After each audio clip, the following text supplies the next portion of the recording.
agamais, namun semakin agamais justru kian tidak bermoral. Agamais tidak identik dengan moralis maupun humanis. Saat terjadi bencana alam kebakaran hebat di negara barat, para muslim yang berdemo di Kedutaan Besar Amerika Serikat di Indonesia berkata lantang kepada jurnalis suatu media yang meliput demo mereka. Itu adalah azab bagi kafir. Namun, sang muslim lupa untuk bercermin. Apakah negerinya sendiri setiap tahunnya kekurangan musibah dan bencana alam? Tidak lama berselang setelah penghakiman para muslim tersebut, terjadi kebakaran hebat di berbagai wilayah di Indonesia. Dan di saat bersamaan, terjadi pula kebanjiran meluas di sejumlah wilayah di Indonesia, dengan merenggut korban jiwa yang tidak sedikit maupun kerugian finansial. Belum lagi kita bicara kutukan seperti stunting, demam berdarah, gunung meletus, gempa akibat pergeseran lempeng tektonik yang terjadi setiap tahunnya. Rumah sakit tidak pernah sepi dari pasien, kekeringan, kebodohan akut dengan rata-rata tingkat IQ anak bangsa yang mendekati disfungsi kognitif.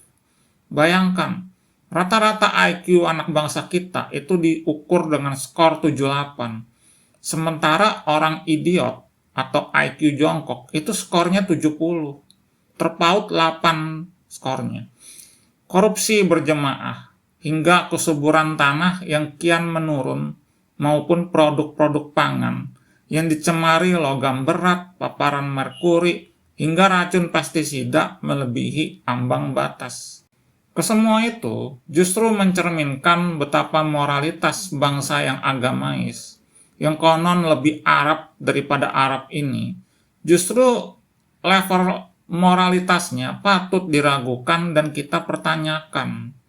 Sang Buddha membagi manusia ke dalam tingkat kategori berikut.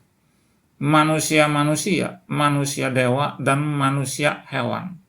Berkat dogma berisi iming-iming korup bernama penghapusan, pengampunan, penebusan dosa, jadilah para agamais tersebut memiliki paradigma berpikir, buat dosa, siapa takut ada penghapusan dosa.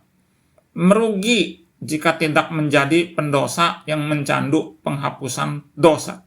Ketika suatu bangsa menjadi demikian agamais, artinya bangsa tersebut turun martabatnya menjadi bangsa manusia hewan. Hanya pendosa yang butuh penghapusan dosa. Ketika agama yang dipeluk para agamais tersebut adalah agama dosa yang mempromosikan penghapusan dosa, alih-alih agama suci yang mengkampanyekan gaya hidup higienis dari dosa. Ya beginilah bangsa kita jadinya. Terhadap dosa dan maksiat demikian kompromistik. Namun terhadap kaum yang berbeda keyakinan begitu intoleran. Para agamais tersebut begitu pemalas untuk menanam benih-benih karma baik. Dan di saat bersamaan terlampau pengecut untuk bertanggung jawab atas perbuatan-perbuatan buruk mereka sendiri yang telah pernah dan masih akan sedang menyakiti, melukai, maupun merugikan individu-individu lainnya.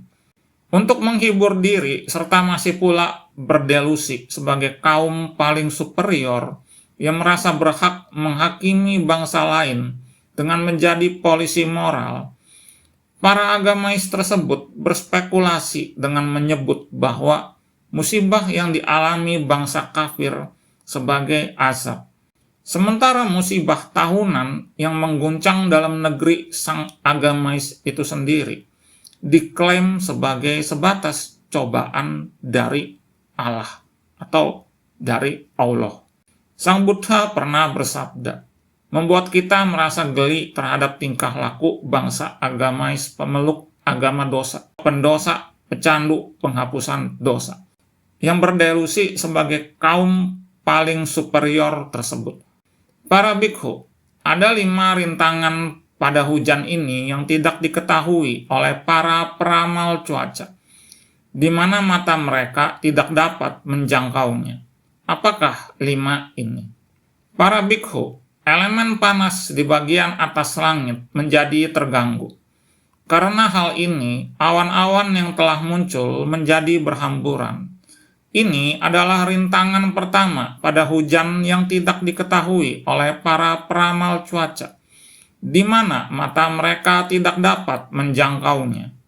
Kemudian, elemen udara di bagian atas langit menjadi terganggu. Karena hal ini, awan-awan yang telah muncul menjadi berhamburan. Ini adalah rintangan kedua pada hujan. Kemudian, Rahu, Raja Asura, mengambil air dengan tangannya dan membuangnya ke samudra. Ini adalah rintangan ketiga pada hujan. Kemudian, para dewa hujan menjadi lalai. Ini adalah rintangan keempat pada hujan. Kemudian, umat manusia menjadi tidak baik. Ini adalah rintangan kelima pada hujan. Ini adalah kelima rintangan pada hujan yang tidak diketahui oleh para peramal cuaca, di mana mata mereka tidak dapat menjangkaunya.